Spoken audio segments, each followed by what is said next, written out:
Chapter 2. Who is the man who rides past? Tell me a story, Anne-Marie, begged Kirsty as she snuggled beside her sister in the big bed they shared. Tell me a fairy tale. Anne-Marie smiled and wrapped her arms around her little sister in the dark. All Danish children grew up familiar with fairy tales. Hans Christian Andersen, the most famous of the tale-tellers, had been Danish himself. Do you want the one about the little mermaid? That one had always been Anne-Marie's own favorite. But Kirsty said no. Tell one that starts with a king and a queen, and they have a beautiful daughter. All right, once upon a time there was a king, Anne-Marie began. And a queen, whispered Kirsty. Don't forget the queen. And a queen. They lived together in a wonderful palace and... Was the palace named Amalienborg? Kirsty asked sleepily. Shh, don't keep interrupting, or I'll never finish the story. No, it wasn't Amalienborg. It was a pretend palace. Anne-Marie talked on, making up a story of a king and queen and their beautiful daughter, Princess Kirsten. She sprinkled her tale with formal balls, fabulous gold-trimmed gowns, and feasts of pink-frosted cupcakes, until Kirsty's deep, even breathing told her that her sister was sound asleep. She stopped, waited for a moment, half expecting Kirsty to murmur, "Then what happened?"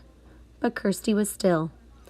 Anne-Marie's thoughts turned to the real king, Christian X, and the real palace, Amalienborg, where he lived, in the center of Copenhagen. How the people of Denmark loved King Christian. He was not like fairy tale kings, who seemed to stand on balconies giving orders to subjects, or who sat on golden thrones demanding to be entertained and looking for suitable husbands for their daughters. King Christian was a real human being, a man with a serious, kind face. She had seen him often when she was younger. Each morning he had come from the palace on his horse, Jubilee, and ridden alone through the streets of Copenhagen, greeting his people. Sometimes when Anne-Marie was a little girl, her older sister, Lise, had taken her to stand on the sidewalk so she could wave to King Christian. Sometimes he waved back to the two of them and smiled. Now you are special forever, Lise had told her once, because you have been greeted by a king. Anne-Marie turned her head on the pillow and stared through the partly open curtains of the window into the dim September night. Thinking of Lise, her solemn, lovely sister, always made her sad. So she turned her thoughts again to the king, who was still alive, as Lise was not.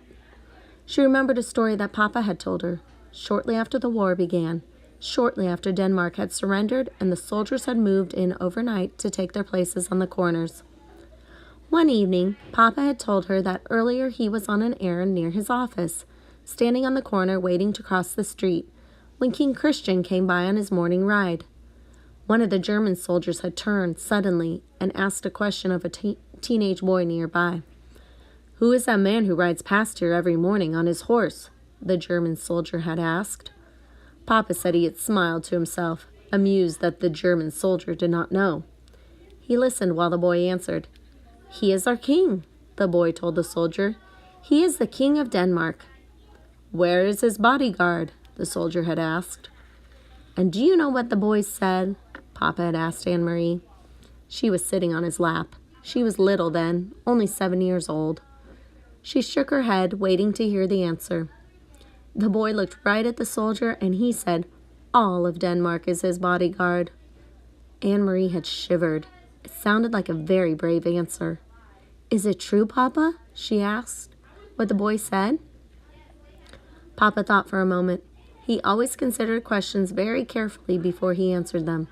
"Yes," he said at last. "It is true. Any Danish citizen would die for King Christian, to protect him." "You too, Papa?" "Yes." "And Mama?" "Mama too."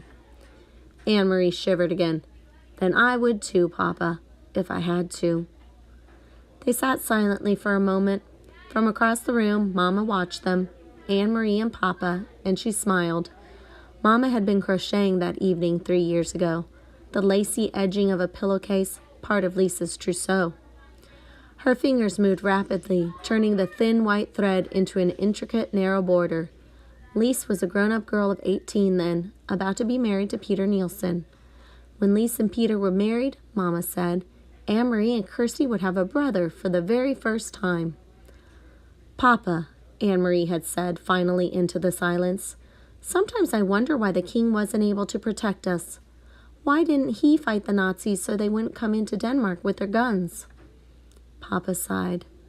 "We are such a tiny country," he said, "and they are such an enormous enemy. Our king was wise. He knew how few soldiers Denmark had. He knew that many, many Danish people would die if we fought." "In Norway they fought," Anne-Marie pointed out. Papa nodded. "They fought very fiercely in Norway. They had those huge mountains for the Norwegian soldiers to hide in. Even so, Norway was crushed." In her mind, Anne-Marie had pictured Norway as she remembered it from the map at school, up above Denmark. Norway was pink on the school map. She imagined the pink strip of Norway crushed by a fist. "Are there German soldiers in Norway now, the same as here?" "Yes," Papa said. "In Holland, too," Mama added from across the room, "and Belgium and France." "But not in Sweden," Anne-Marie announced, proud that she knew so much about the world. Sweden was blue on the map, and she had seen Sweden, even though she had never been there.